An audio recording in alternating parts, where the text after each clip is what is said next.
Hello everyone. Today I'm gonna work on a project of replacing my Kenmore dishwasher. The reason for replacement is after many years of good service it started to leak, and here you can see the little break in the plastic, and it's all plastic inside. So we decided to replace it with the Maytag, and it will be stainless steel inside and outside. Model number is MDB8959SKZ0. Maytag in cooperation with Whirlpool. I don't know exact relationship, but they are together and we are pleased with the Whirlpool so far, so that's what we're gonna do. Same time we purchased the kit with power cord and water hose and everything we need, but before we open the box and start to work on it, we need to take all the dishwasher out, disconnect it, and start working on it. The most important thing is safety. I'll go down in the garage and disconnect the power, find the breaker, and here's mine. Dishwasher is on this side. We need to shut off the water to replace the water hose, and then disconnect the disposal hose, and we'll work on a electrical cord under the dishwasher, which is presently directly connected.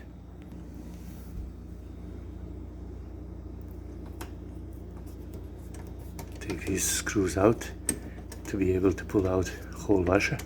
There's two of them on the top, under the counter tap. Both of them are out, and we need to carefully pull this whole dishwasher out, thinking about the length of the hoses. Drain hose has a clamp that I already took off with the pliers, and all you need to do is pull this out and have something to collect water if it goes out. Use adjustable wrench to take the water hose off. Very important to be gentle when taking this hose off, to not cause more damage on the water line, to save you from more work. To get the electrical box, we have to take that cover under the doors of the dishwasher. I'll really loosen it up, and the electrical box will be here, where we will disconnect the power supply.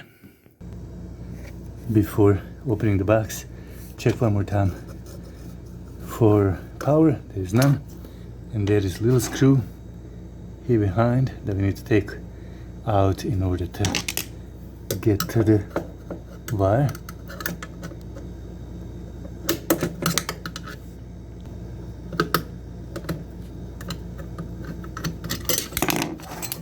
And here we are. All I need to do is disconnect it and start work on installation. Okay, everything is disconnected now. Power cord is disconnected. Water line and drain line. To open this box, here is dotted lines guide to cut it all the way around and take this top off. Okay, I cut all four corners, and then we pull this top off to the side and get to it. This is it. Inside, only to clean all this packaging things, and there is a drain hose, and I showed you earlier I have that installation kit for the water hose and the power, so pretty simple, and then I will continue installing. Besides drain hose, we have also manual instructions, some cleaning kit, and some tablets, more installation kit. So we'll see what is this all needed for, but it's for water hose and connection. I told you earlier that I had this directly connected. This time I will use power cord. I will connect this power cord line on the side of the wall because I have this much of the room to put my electrical box here somewhere, and I will be able to plug it in, which will be much easier. And these two pieces of wood will help me to install it on the side of the wall from the inside of the cabinet, and I'll work on that and show you how I connect this. But this is pretty basic thing how to connect a power outlet. You can see here how I did install outlet box. I used 2x4 on this side with the electrical box, and inside of the cabinet I used another piece of wood to screw that in together on the wall of the cabinet, and all I need to do here is connect the power. Now that I have power cord through my electrical box, just basic info. I'm going to connect white to silver screws and black to golden screws, which is hard to see now, but gold, black, silver, white, and ground will go on this green screw, and that will be how to connect power to it. Before I continue, I went down in the garage and turned the breaker on to test it, and it works. So I'm going to turn the breaker off again and take care of this box. Power box is ready. I need to now connect the power cord to the dishwasher. To get the power cord box to connect it, I will need to take off this front cover and get to it. So let's see what's under. Important to remember that this is also improvement. Here's little hooks to hook that cover on when we put it back. And here is electrical box. Little screw to take off. And we have access to the box. I learned this already from previous videos, that this is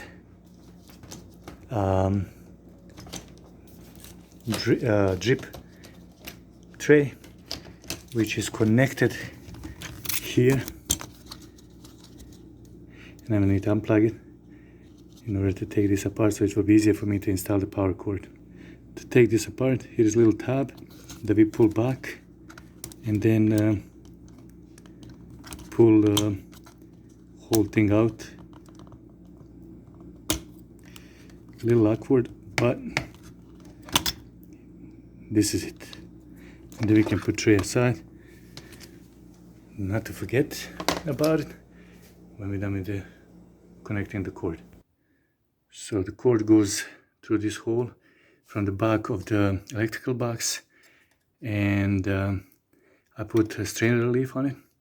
Then I will measure how long leftovers of the wire I need to connect to the white and black, and then I will tight these screws for the cord not to move. One important thing is to follow instructions of the cable box, where they say that green is green, it's in the middle, but two other wires are not easily to know are they white or black, but instructions say that white is ribbed and the black is smooth, so I will know which it goes to white and black connectors. Cord is connected, and I'm going to cover it. Now that cord is connected and everything is covered, we need to make sure that our power cord is tagged to go behind dishwasher when we put it in under the countertop. It's important to buy this kit, as the Maytag dishwasher doesn't come with this 90-degree elbow, and we have to connect it to this in order to connect the water line to it, and it's necessary to have one. What we need to do here, what I like to recommend, is to screw this by hand till it's tight, and then use the pliers and go about quarter turn, not more than a half turn, to not strip this and break it and not to make the leak. Flexible water line goes on a 90-degree elbow, and I use some of that white tape to prevent dripping and connected it as per instructions. Last thing is to connect drain hose, and drain location is there. It goes to connect with instructions that says which end goes to it goes under the clamp. It says which end goes to the washer and which goes to the sink end. Hard to zoom in here, but it says here sink end, so this goes in the sink, and the other end with the silver clamp goes on the dishwasher, and other clamp, which is different color, goes on the sink end. First, with this hose I will put it without clamp on all the way to the end by pushing it, and then I'll work on the clamp after that. It is not easy to show you everything how I am doing it, but here's how it looks like. It goes all the way to the end, I'm sorry, on the bottom here, and then I put the clamp over once I put the rubber over the connector. Now I have all connected, water line, drain line, and the power cord. And luckily my power cord goes on one side, and these two go to the same hole that I already have. So now it's important to put all dishwasher into location and synchronize moving these hoses little by little under the sink, and then on the end to connect it. On Whirlpool video I saw that we could put this drip pan back on the end, but I'm gonna do it now because it will be easier for me to connect it while my dishwasher is down on the floor. So I'm gonna put this back in and connect the power easier from the below, which is here. And little connector goes from bottom easiest way and needs to clip on, which I made sure that is good. One thing that's important is adjustment of the legs, but in my case we are all the way up and it is fitting very tight, so I don't need to adjust any legs. I just need to be pushing a little bit more under with this white felt to fit under, and looks like it's gonna be okay. Last thing is to attach the connectors to the counter desk. And I forgot to tell that hose, water and a drain, we were pulling at the same time together, and looks good. I checked with flashlight under the dishwasher, and it all looks good. To install these brackets, instructions say that we can do them either on top or on the side. I don't want to do that in case that we have holes stripped in the countertop, but in my case I will do the same place, and we have two locations, do it here or here, and I'm going to do that first here, but it goes like these tops go to the right, and on the other side goes to the right, and all we need to do is put them in and bend these tabs with the pliers up to secure them. Bend them a little bit on both sides, and they're secure, they won't go out. Now I'm going to push all the way in and screw the screws through these holes into the countertop.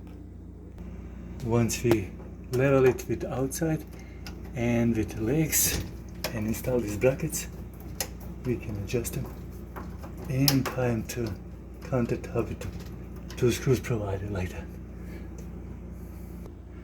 I could wait a little bit with connecting those brackets before I needed to connect drain hose and water hose, but hopefully I will not have leaks and I will not need to move them out. Now I have connected water line, drain line, and all what's left is turn the power on and check it out. I turned the breaker on and I have switch here, so I'm gonna flip that and see what will happen when I do it. First time, yeah, there's some little beep noise and it is ready to be used. Now, because of this length of the video, I'm not gonna do anything anymore. I am gonna make other video. If you subscribe to my channel, you'll be able to see a review of this dishwasher. But so far, this is what it takes to connect it, hook it up to the water and power, and take some time, but it's not so bad. I like it how it looks. I will clean it and see how it works. Thank you for watching. I will answer any questions. I will appreciate any comments if I can help you to do the same or similar. Thank you for watching. Till next project.